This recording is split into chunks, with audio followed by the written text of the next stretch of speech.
You've got the TubeBuddy browser plugin installed. Now what? Let's use our new superpower to go check out the competition. You can use this to see what other channels are doing, so you can learn from them, perhaps avoid their mistakes, or offer others help in the form of a channel review. I do live stream channel reviews here on this channel, so make sure you subscribe with notifications turned on, because they often happen with little warning. The earlier you join the live stream chat, the better chance I'll be able to get to your channel for a review. I use TubeBuddy during those broadcasts, and it's a vital tool for helping me help others understand what's going on with their channel and make improvements to succeed. If you haven't already downloaded TubeBuddy, there's an affiliate link down below. This video isn't sponsored, but the tool's been a great help in managing my Vacation Impossible channel. So, with the TubeBuddy browser plugin installed, just go to the channel you want to look at. On the right-hand side, around the middle, you'll see the Channelytics option.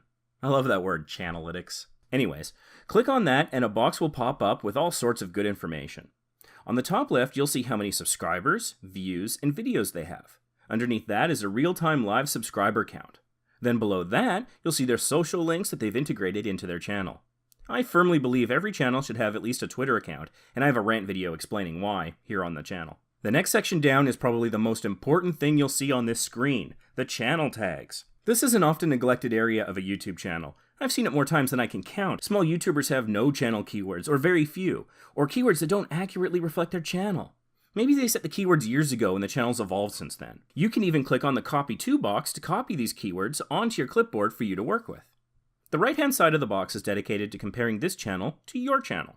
It defaults to subscribers, but the drop-down box lets you also see their channel-wide views, how many videos they publicly posted over the last 30 days.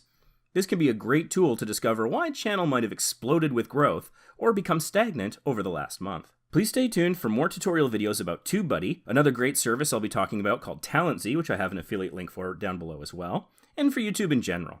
Thanks for watching, and I hope to see you during my next live stream.